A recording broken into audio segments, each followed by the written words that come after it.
In this video, I want to teach you how to make a really cute, simple, dainty necklace.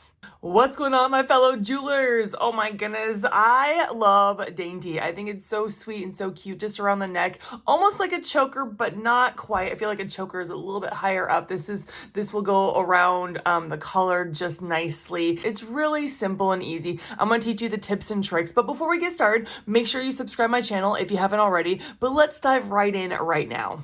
All right, so I got my little sweet, cute, dainty beads. I went with a triangular shape. I think it's a nice touch to it. It gives a little bit different dimension. And then I have my 24 gauge wire. It's really interesting with wire. The higher you go up in the gauge, the bigger the number in the gauge, the smaller the wire is. I just think that's interesting. I don't know why they did that. Let's just do opposite day, shall we? And then I have my chain. I cut it just past an inch, so maybe an inch and a quarter, maybe a little bit longer, whatever. So really small chain, and then I got my lobster clasp and my jump rings, and that's it. That's how simple it is. Now the hard part is for me is because the wire is so small and these beads are so small, it is a little bit more difficult to get this wire wrap technique down. But once you do it over and over, it's gonna be fine. It's gonna be totally fine. I'm gonna show you how I would start the necklace. I already started it, but I want to show you how to start this necklace. So you're gonna cut. I usually cut too much, which I prefer too much over too little because I don't want to have to start over. And so I'm going to take my little, oh my gosh, my dainty wire. I got my round nose pliers. See how it's small down here and bigger down here? That's the size loop you're going to have. And usually I go about a medium, but today I'm going to do super small because the bead and the wire is tiny. So I'm going to take it and I'm going to bend it around like so. And then I'm going to take my snub nose pliers and grab them. And then I'm going to pull this to the side like this. So it looks like a woman with a scarf, or a man with a scarf, whatever you want. It looks like someone with a scarf on. So I'm going to put chain on here to begin with. Sometimes you do, sometimes you don't begin with just the chain or the bead, but I am. The reason I am is I'm going to have my jump rings at the end of my necklace instead of like a bead. And so we're just going to put the chain on, and then I'm going to grab the loop part. It's so small, it can be a little bit difficult. And then I'm going to take my round nose pliers, and this is so easy to bend. And I'm going to wrap it around probably 2 or 3 times. Looking good. And then I'm going to take my cutters to cut as close as I can. Really close. This is going easier than yesterday. I was practicing yesterday because I haven't done this technique in a while and I was failing miserably and stuff. And so that's what I'm saying. Like, if something is hard for you or difficult for you, don't be like, oh, I can't do it. I can't do it. Like, just keep going. Then with the cut we did, you want to make sure that it is tucked away because it can poke you if it's kind of like sticking out. So then I'm going to grab one of my beads and I'm going to put it on. So yeah, just like this. Okay. I'm going to take again my round nose pliers. I'm going to do it really close. I'm going to do it really close to the bead, like really close. Like so. Oh, that's looking good. Okay. So I'm going to just hold it at the top. I'm going to grab it with, yes. Okay. Like this. Yes. And before we go on to the next step, you need to put your chain on. I'm going to connect it into the necklace I already made. You would just add another chain on it, but since I already got my necklace, I'm going to add it to it like so. This is a part that if you forget, you have to start over. If you don't put your chain on before you loop it around, you're just gonna have to start over on that part and stuff. And that's the part that's really hard because when you're just doing a simple loop on both sides, it's easy just to add something in or open that loop back up or whatever. But this, you have to be careful that you continue to add your chain every time you make a loop, and you don't wrap it before you put that chain on. So now, gonna grab it. And I know I have a lot at the end, but again, like, I rather have too much when doing a wire wrap than too little, because then you have to start over. So we're just, and I find if I have a lot more than less, then I do a better wrap. I always feel like I'm wasting a lot, but I rather not start over.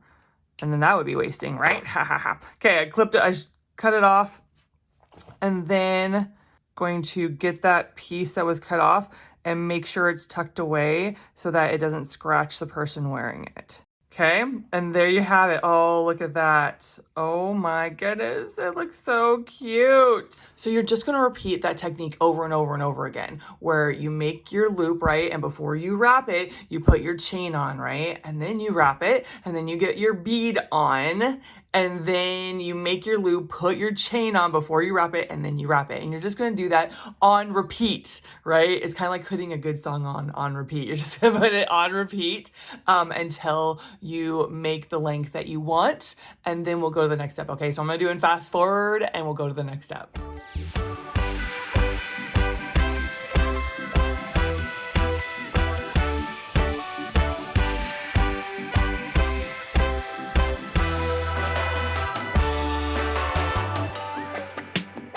I made as long as I want. Again, it's more like a choker, just about a choker, than it is a normal size length necklace. So we're gonna finish it off with a lobster clasp. So we're gonna put a clasp on one side and then the jump ring on the other side for the lobster clasp to connect to. So let's put our lobster clasp on first. I have my jump ring already open, like so. And I'm gonna put it through the chain. With a really dainty chain, you need to make sure your jump ring fits that link, because sometimes I have this jump ring in mine and it just doesn't fit in that link. It's too big for it. Okay, so we got the chain through, we got the lobster clasp through. I am going to grab my other bent nose pliers, and then I'm going to close it up, making sure that there is no gap and that they're touching nose to nose. So they need to be touching like this, not like this, not like that, okay? And then the last step is we're gonna get the jump ring on, like so. And again, I would kind of like a little bit of big jump ring just for the lobster clasp easily to clasp on, but because the chain is so small, we can't. And then we're gonna close it up like so. Oh, that's a good close. Oh my goodness, isn't this the cutest, daintiest necklace you ever did see? Oh my gosh, I love it. Oh my word, I love it, I love it, I love it. I know I'm giving it to my mom for Christmas, but I absolutely love it. I might have to make me one. These beads you can get on my website at desijewelry.com. You can go ahead and check that out. But it's the end of my video, and that means I pray for you. I want to pray for my viewers. I love doing that. I felt the Lord wanted me to talk to you about grief. You know, it took me a long time to realize what grief truly was and the process it takes. Do you know there's about 7 stages, maybe more, maybe less, 7 stages of grief. You know, there's like denial, there's shock, there is anger, there is, you know, there's so many different stages, right? And each stages feels like, sometimes I feel like I'm going crazy when I'm walking through grief, right? Because it's so intense, it's so emotional. But I never knew that grief wasn't just about when you lose someone to death, right? They die. It can be when you change jobs, or when you move, or when your kids, let's say your kids leave the house and you're empty nesters. You can grieve those things, right? It doesn't just have to be about death.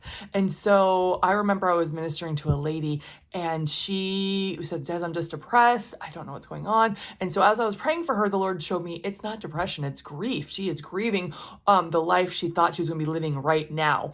And so grief can come in all different forms, and it can hit you when you least expect it. But it's also your body needs to grieve. God designed your body to grieve. And if you try to push it back, if you try to ignore it, it's just going to come up sooner or later. So I just want to pray for you that you would recognize when you are grieving, and that you would allow God to walk you through the grief. It says, blessed are those who mourn, for they shall be comforted. God is a good comforter. He shall comfort you. Okay. And so, it's not blessed to be mourned, but it's blessed that God gets to walk us through the mourning. He's so good that he comforts us in our time of mourning and grief. So Lord, I just thank you, God, that you made our bodies to grieve, God, because we need to process loss. We need to process, the things that we thought we were going to have, or the things we don't have anymore. are. And so, Lord, I pray for my viewers that you would help them walk them through the grief, that they would allow you to walk them through the grief. God, I pray, God, over the ones that are just starting the grief and it's hard and it hurts and it's so emotional and all they want to do is just stay under the covers and not get out. God, I pray for those that are kind of at the end of it where they're seeing the light at the end of the tunnel and the days are looking brighter, God. I just pray, God, whatever stage my viewers are on in grief, that you would be there walking them through and they would allow you to walk them through it. Thank you that you're good. Thank you, God, that you love us and that you care about every stage of our life. In Jesus' name, amen.